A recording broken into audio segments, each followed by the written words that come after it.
प्रभू येशूचं दुःख सहन आणि प्रभू येशू ख्रिस्ताने सहन केलेल्या यातना आणि वेदना इतक्या महान होत्या, भयंकर होत्या की सर्व शिष्यांना वाटलेलं होतं की आज आपल्या गुरुचा पूर्णपणे अंत झालेला आहे। या क्रूसापासून आता आपला गुरु परत येऊ शकणार नाही, जिवंत होणार शकणार नाही याची कल्पना शिष्यांना होती।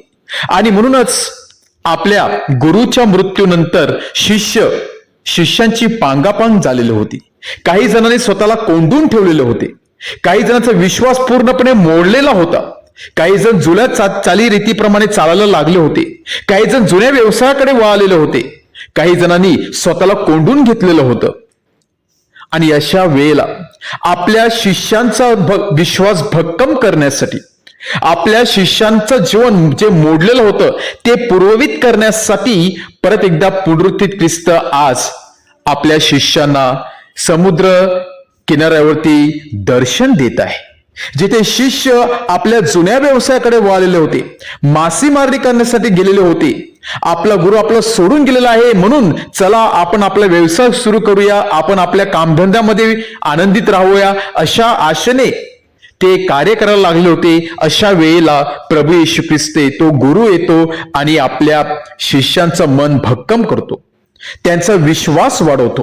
काही दिवसा अगोदर तो अम्माऊच्या वाटेवर चालत असताना आपल्या शिष्यांचं विश्वास वाढवतो आणि आज परत एकदा टायबेरिसच्या समुद्र लगत चालत असताना आपल्या शिष्यांना भेट देऊन त्यांना दर्शन देतो। असं सांगतात की मनुष्य कितीही संकटात सापडला, मनुष्याचं मन कितीही कन्फ्यूज झालं तरी सुद्धा केवळ आणि केवळ परमेश्वराचा स्पर्शच, केवळ आणि केवळ परमेश्वराचा शब्दच मनुष्याला या गोंधळलेल्या मार्गातून बाहेर काढू शकतो।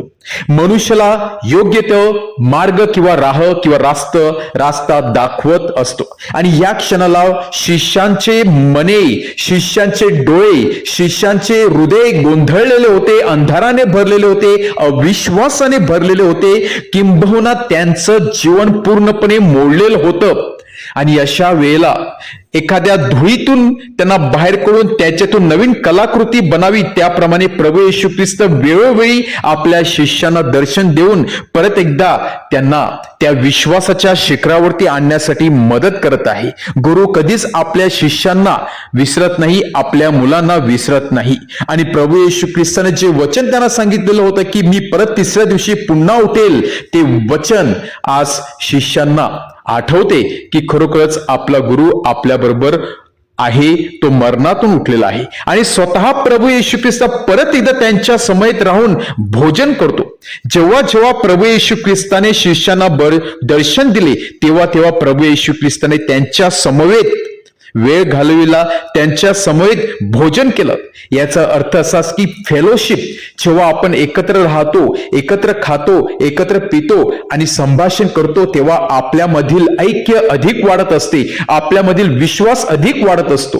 आणि हेच ख्रिस्ती ऐक्य आहे। आणि प्रभू येशू ख्रिस्ताने मरणाअगोदर ते वल्लाढाणाचं भोजन एकत्रित केलं आणि पुनरुत्थानानंतर देखील तो शिष्यासमवेत एकत्र त्यांना बोलून त्यांच्या समेत भोजन करत आहे।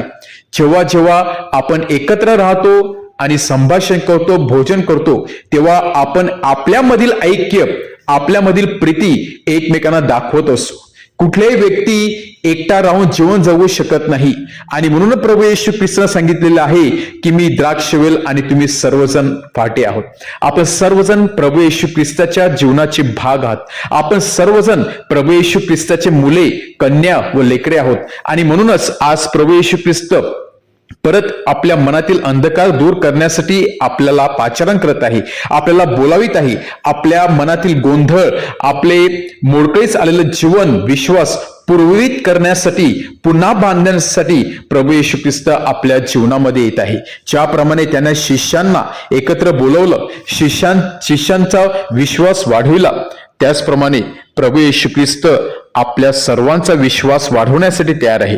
आपण देखील त्या शिष्याप्रमाणे प्रभू येशू ख्रिस्ताला आपल्या समवेत बोलूया, आपल्या हृदयामध्ये बोलूया, आपल्या जीवनामध्ये बोलूया, आपल्या जीवनाचा प्रभू येशू ख्रिस्ताला अविभाज्य घटक बनवूया आणि नक्कीच आपल्यामधील विश्वास वाढेल, आपलं अंधकार झालेलं जीवन प्रकाशमय होईल।